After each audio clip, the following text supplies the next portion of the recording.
Hello there, internets.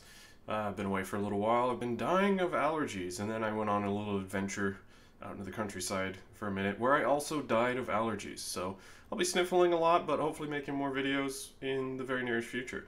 So today, I would like to talk about avoiding charlatans. Now, I'm using that in a technical sense. A charlatan is just a person who would exploit people who are trying to make an improvement in their life experiences. You decide, hey, I want to put an emphasis on being a happy human being. And then people rush in and say, hey, I can help you. I've got the secret to that. Oh yeah, we got this under control. And some of those people are really helpful. There are a lot of good people in the world. Some of those people are well-intentioned, but they'll steer you in the wrong direction. And a whole host of those people will exploit the ever-living crap out of you. And that's the group that I'm calling charlatans. So I just want to do like sort of a little mini-series, multi-part kind of thing on just tips and tricks to avoid those people. I'm not going to say like, you should listen to these people in particular, because it'd be a little self-interested. You should listen to me, duh! But really, like, you should always scrutinize people who tell you that you should trust them. And so these are some tips for the things to look out for and scrutinize. And I could just, I suppose, make a video just announcing that and then have all the videos, but that would be entirely too organized for me. So I'm just going to jump right into it. The main thing that I want to talk about today is the fact that charlatans have at least one nugget of truth. The reason that they're effective, the reason that they can deceive people, that they can exploit people, is that they open with a thing that is very much true. And not just true, but very significant for people. So if you have some amazing experience, you just stumble upon some insight, and you can perceive what's going on in your life and how one might go about fixing it. And then nobody else is talking about that. You can't find anyone who can relate to that experience. That can be really frustrating and really confusing. And then you meet somebody who finally has something to say about that experience, and they've built something out of that experience, and they can explain the world in light of that experience. You're going to listen to that person. And that's how charlatans work. So they, through some means or another, either they began some practice somewhere, there's the sniffles, and fell off the path, or they just stumbled into a powerful insight and went, oh, I can make some money off of this, or status or power, whatever the heck it is attracts them. Somehow they have an insight. They do know a little bit about the human condition, and they know some niche that is relatively unexplored in sort of the mainstream experience of culture, and so they can find people who are in sort of that vulnerable transitional state where they realize something's going on in their life, but they don't know what they need to do about it, and they've had some experience that's transformative or powerful, but nobody's able to explain it to them. They find that person, they grab them, they say, get over here real quick, trust me, I'm going to set you up. And then they exploit the relevant crap out of them. My favorite example of that, of course, is Scientology. Hopefully I don't get sued, but Scientology is an evil organization started by a charlatan. Like L. Ron Hubbard was a sci-fi author, and then he was known to say to his fellow sci-fi authors, we're in the wrong racket.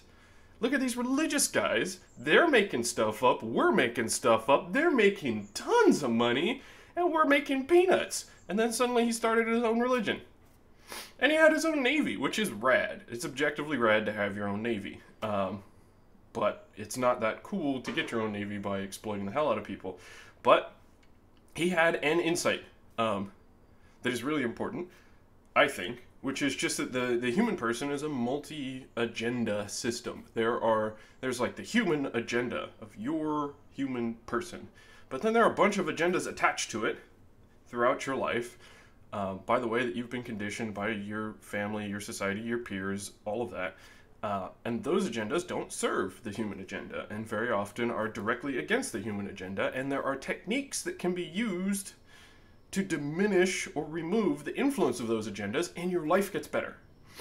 And so somehow L. Ron Hubbard blundered into this and sort of worked out the rudiments of a technique for achieving that, And then once he had that, starts teaching people those rudiments, they'll believe anything he says. So he makes up this whole huge story about, oh yes, you're some extra-dimensional alien cosmic entity and you're going to live for 1 trillion years. So it's not really that bad if you just mortgage your house right now and give me $100,000 so that you can rank up to level 14 in my wacky system, right?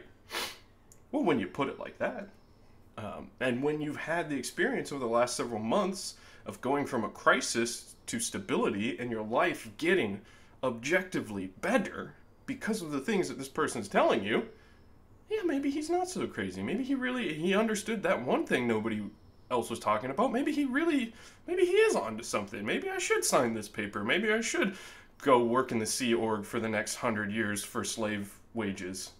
Slave wages, that's not really a thing. It's effectively slavery. It's just the phrase was wrong. Yeah, anyway, so, maybe I should.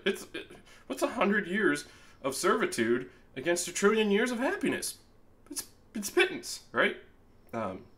One fact, and you can just run away with it. It's just one of those unfortunate security vulnerabilities in the human brain. Like, the way that our brain is put together as an information processing system is not the way that you would build a secure platform that's going to be interconnected with hundreds, thousands, millions of other similar systems.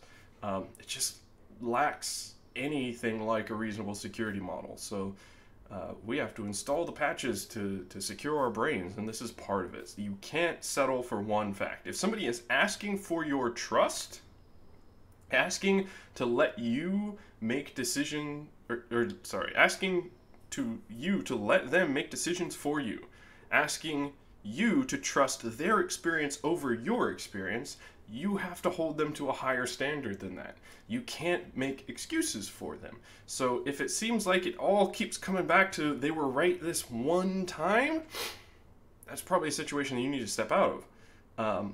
And recognize that if somebody has the depth of insight that's going to be required to actually effectively guide you, they will easily measure up to your scrutiny. If you ask them to explain every little single piece, they'll have an explanation for every single little piece because they will have thought about it and explored it in very fine detail to come to the understanding necessary to create the techniques that are actually going to move you towards the experience that you're aiming toward. So that's the first, the one thing to look out for with charlatans, is that generally they have one fact, one really good and true thing. And it only takes one. I've known a lot of people, very intelligent people, who suddenly have very large changes in their life experience because of one moment of vulnerability where something comes out of the blue and they have this experience, and then they start casting about, and it's like, oh, I found this religious group over here and they talk about this experience, so that's what I am now, and I'm just going to take on whole cloth every bit of doctrine, every bit of unconnected practice that these people have, because they explained that one thing for me, and that one thing is the most important thing in my life. So if you're having that experience, if you have some unexplained experiences that seem like this is clearly very important, cool. Find out who's talking about that. Understand that you might not realize that some people are speaking about that because they're using jargon that you're not experienced with. See the last video on stuff like that.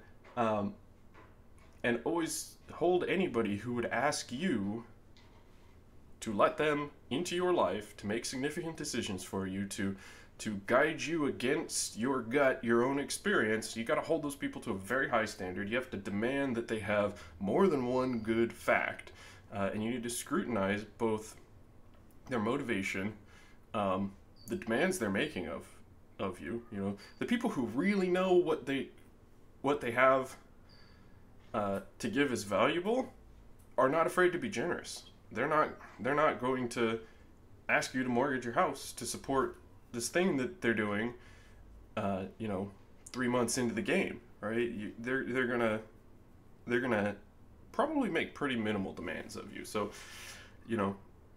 definitely be wary, be willing to accept that nobody has a monopoly on the truth, that just because somebody could explain a thing doesn't mean that there aren't 100 rival explanations that are every bit as coherent and sound and good.